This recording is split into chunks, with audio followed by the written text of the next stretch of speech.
Okay, welcome back to the channel. So today I'm going to talk to you guys why a draw often goes a lot further than a fade.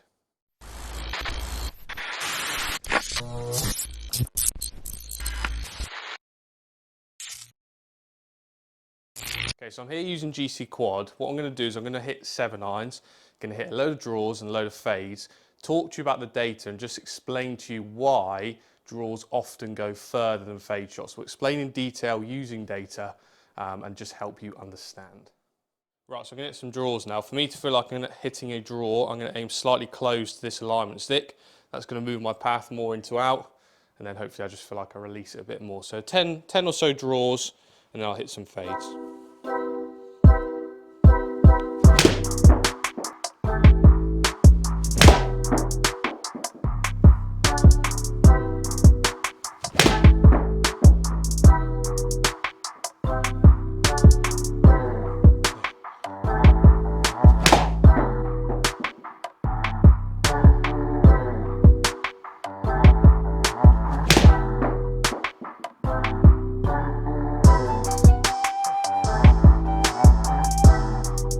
So that's a load of draw shots there. I'm going to now hit some fades and then we'll look at the data together. So again, for me, what I'm going to do is try and hit my fade. Obviously this target or stick is aligned at my target. I'm going to try and aim a little bit open to it. That's going to cause my path to be more out to in, and then just try and hold the face off for longer from rotating.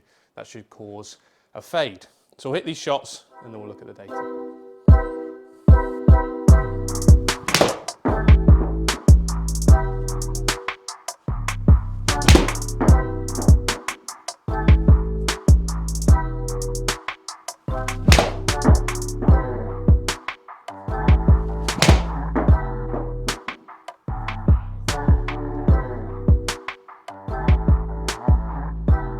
Okay, so that's some draws and some fades. Let's head over and look at the data.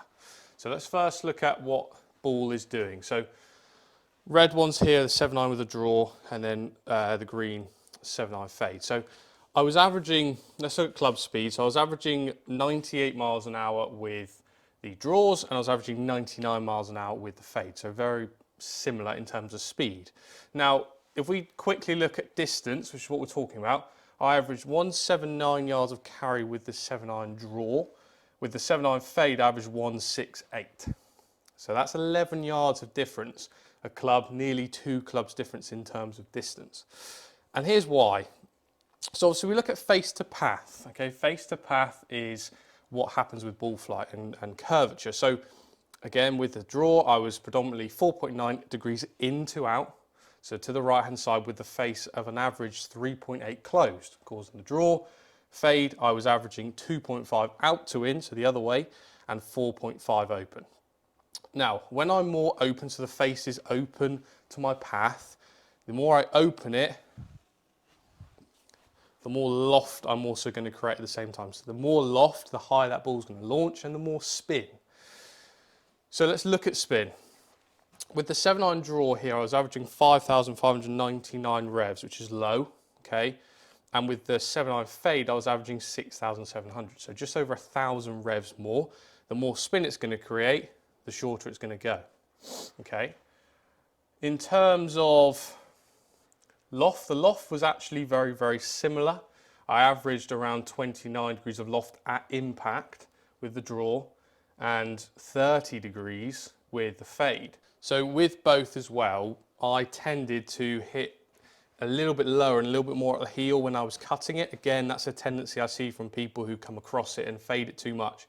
So you can see that I was predominantly 15mm heel, 20mm heel, 15mm low. I was low heel on an average, whereas with the draw, I was a lot more towards the center. So I averaged sort of around middle. I had a couple out to the toe, but definitely nowhere near as low as I was with the fade, and that meant my efficiency, which you can see here, was slightly lower, 1.29 with the draw, 1.23 with the fade. So obviously the less out the middle you hit it, more bottom and more heely, you're going to add spin, you're going to probably add a bit of launch. So, well, not lowness, you're going to reduce launch, but it's going to add spin, which is what we're seeing here, and a tendency I see from amateur golfers. So understanding that sometimes that fade over the top move can also reduce strike.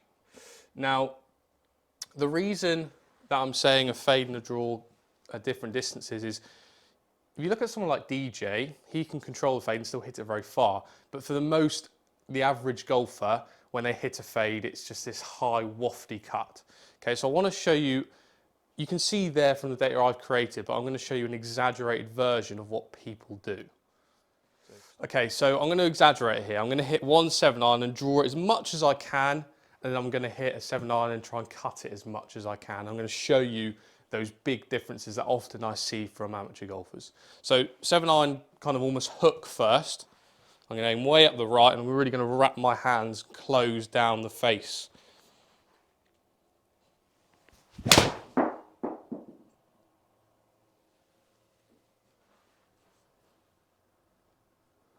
Okay, so that's the draw. Now I'm going to really try and slice one as much as I can. So aim way up the left, swing across my body and add loft at impact.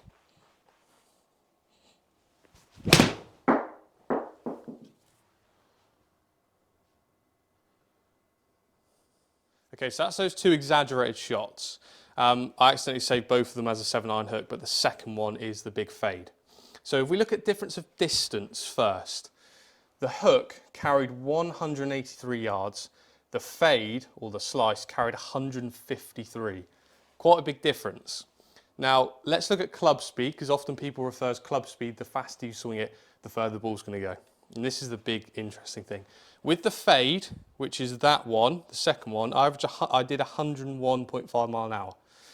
The hook, which went 30 yards further, was 95. So 6 mile an hour, 6.5 mile an hour less, but it carried 30 yards further. Okay, and that's all come down to number one, spin, 8,300 with the slice as opposed to 5,200 with the hook. And then the launch angle, 24 degrees of launch as opposed to 18 with the draw. So can you hit a fade as far as a draw? Yes, you've just got to minimize the amount that the club is moving left and the amount of loft you're creating. You can still hit low penetrating fades. What we're talking about in this video is what a lot of amateur golfers do, which is that high slice producing lots of loft at impact and struggling to control it. You know, that last shot wasn't massively offline. You know, the hook was 14.7 yards left. The fade was 16 yards. It wasn't a massive slice, but what it's done to the numbers is so different because of the spin, because of the launch, because of the loft. Okay, peak height as well. The hook was a lot lower than what the high fade was.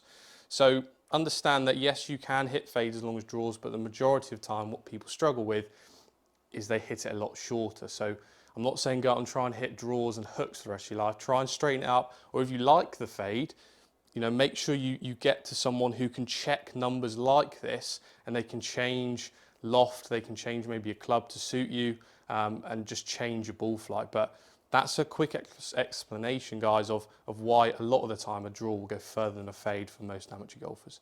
Thank you very much for watching, and I'll see you all in the next video.